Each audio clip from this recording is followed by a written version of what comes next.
So I love movies. That's why I make these videos. So with that, I'm going to rate my top 20 movies of all time from the least best to the best. And then number 20 is A Real Pain. This is a fairly recent movie, only coming out last year. And I just love this movie just because of the performances are really good, the relationship between the two brothers, and you can see their very raw personalities, and you can tell that they're both trying to hide something, especially Kieran Culkin's character. His character, you can tell he's holding something back that's only released these little bits throughout the film story, and their relationship, it's so beautiful. I love this movie. And yeah, let's move on to number 19. Coming in at number 19 is The Holdovers. This movie, to me, is just a very nice, very warm, sentimental film that, yes, I know it's very recent, but I do feel this could be a Christmas classic, and because it's just, like, connects to those core values of wanting to be with the people you care about on Christmas, and during that time, and so where this holdover is stuck here with this teacher that they don't really like each other, and they slowly try to build throughout the film. It's great. And then you have the lunch lady, her whole subplot with losing her son. This movie takes place in the early 70s, because he died in the Vietnam War. And yeah, I just like this movie a lot. It's very sentimental, very warm. Let's move on to number 18. Coming in at number 18 is Babylon.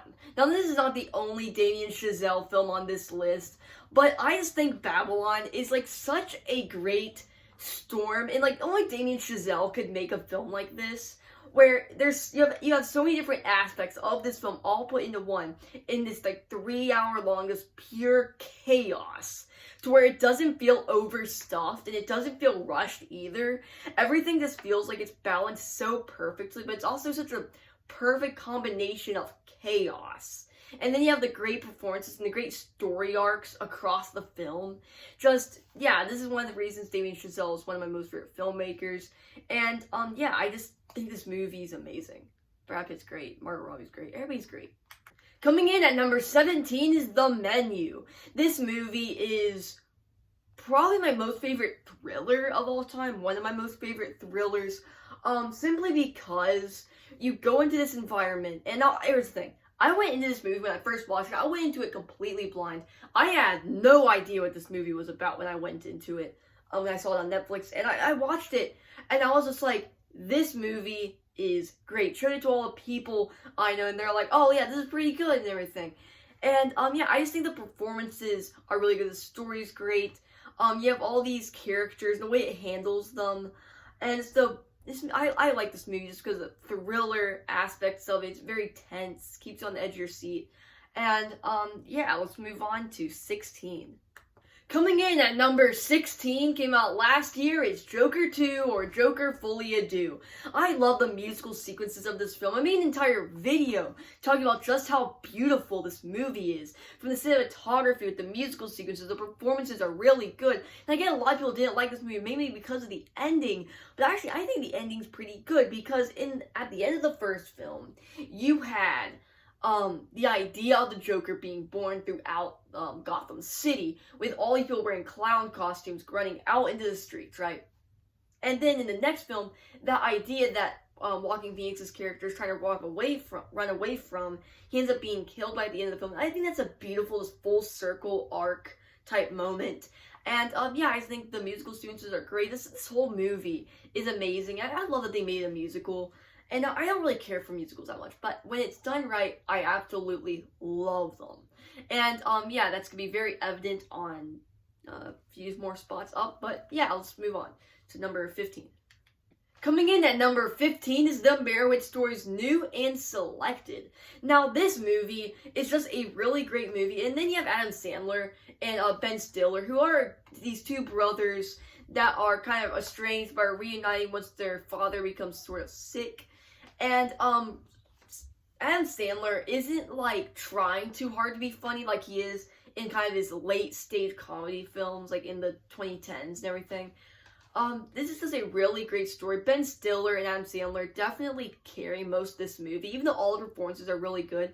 Like the father in this film, I forgot who played him, but he does a really good job as just this very stubborn man trying to just work the rest of his life, and because he's just like this artist, right? So he's trying to make sure that he's going towards the end of his life, making sure everything, like his old art's secure and everything, and that it's all fine. Like it's great, man. It's really good. It's really good. Let's move on to number 14. Coming in at number 14, yet another musical, is La La Land. Damien Chazelle is just an amazing filmmaker, and I just love this movie. Ryan Gosling and Emma Stone have incredible chemistry. The musical sequences are great. The songs are extremely catchy, to where I will just play these sometimes just because of how catchy and how easy they get stuck in your head. The movie, the plot, and the story is done really well. The visuals are great. This movie is really good. Performances, again, the chemistry between our two leads is really good. All around, I just love this movie a lot. And, yeah, let's move on to number 13. Coming in at number 13 is the Mads Mikkelsen film, Another Round. This movie basically follows three teachers, or it's your 3 or 4 teachers, who basically do this experiment where they try to drink a certain amount of alcohol every day that they say that they read a paper that says it will enhance your performance throughout life. And them going through this experiment and how it affects the other people in their lives is so interesting to me. And yeah, and then the way it all turns out, the way they have this huge high for so many days, and then they just crash down and it hurts everyone around them, makes their lives just all around worse. And yeah, so it's just a really good movie. I really like it. The performances are really good, and yeah, let's move to number 12. Coming in at number 12 is Chef. Now, I think this is genuinely one of the most underrated films of all time. Well, it also has a really good, cult following, kind of. I just think this movie's a great little story of this guy who is a chef and has all these creative visions, but is tied down by the restaurant he works at. So he invests into a food truck, opens that, it's a huge success, and he's finally able to let his creative wings fly, taking on his son and one of his friends in this food truck, just selling food. It's a great family story. It's a great warm, nice, heartfelt story. And yeah, let's move on to number 11. Coming in at number 11 is Everything Everywhere All at Once. I think this movie is incredible. Just the way that the story starts as this very chaotic story, and then the way it slowly builds over time, the character arcs, the way the story develops is so beautiful. That's the best way I can describe this film.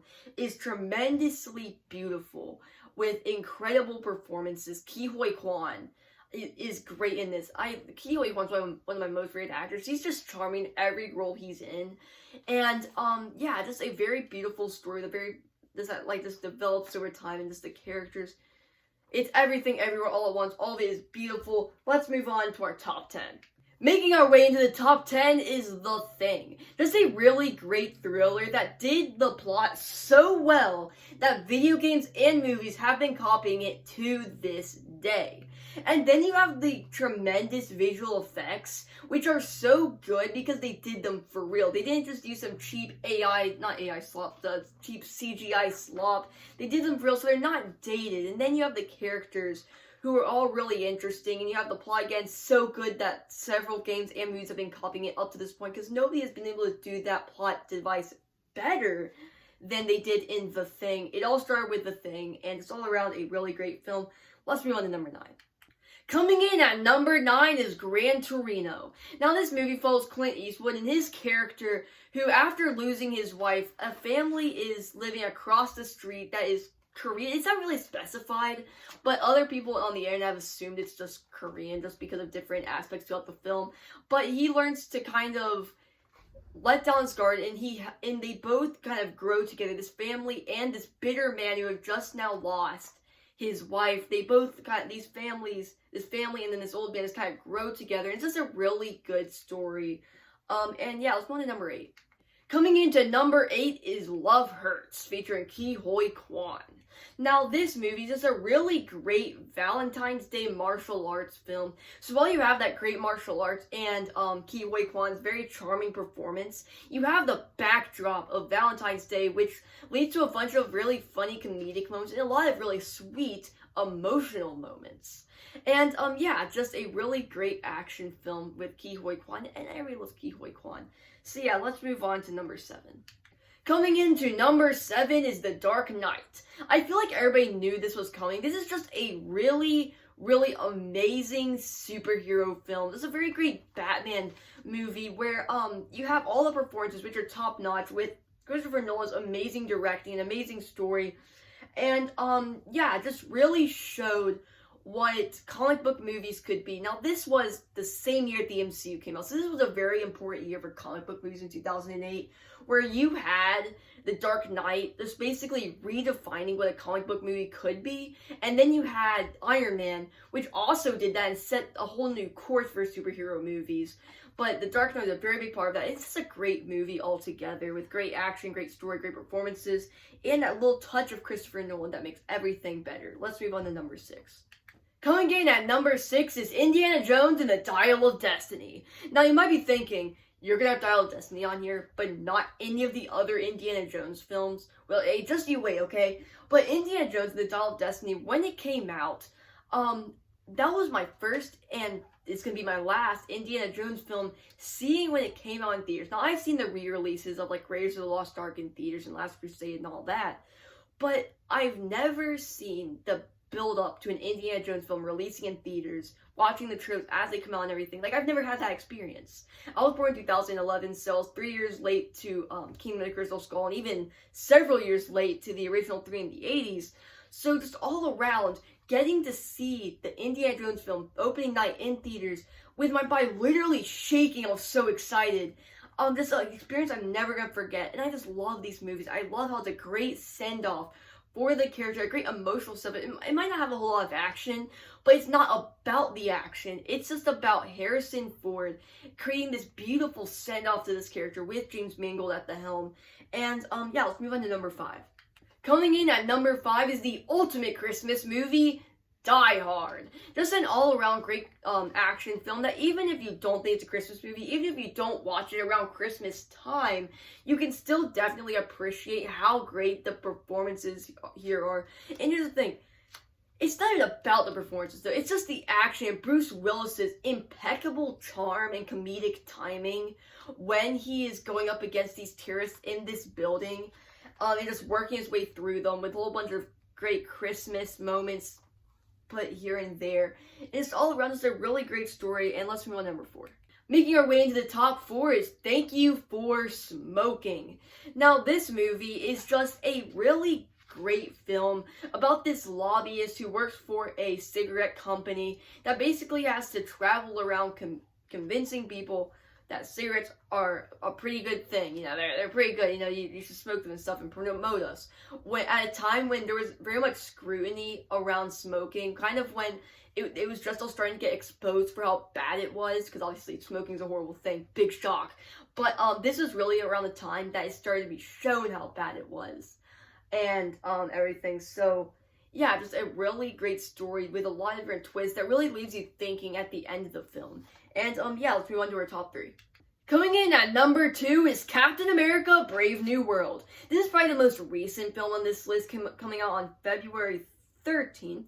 I just think this is a really great MCU movie and just a really great movie in general. Just a really good grounded political thriller that sets its tone just from the opening scene where you see Harrison Ford's Thaddeus Ross giving his speech as he is elected the President of the United States. Just a really great moment with really good cinematography, really good emotional performances from the guy that played Isaiah Bradley. Charles Lumley, that was his name. And then you have Harrison Ford as Thaddeus Ross, which again gives a great emotional performance. The action is top notch here. Anthony Mackie does a great job as Captain America, and I just love this movie. And I think Red Hulk was on screen the perfect amount of time because you have that great build up as the stakes begin to rise and as everything starts to change and develop. And yeah, let's move on to number 2. Coming in at number 2 is the Chinese war film V-800.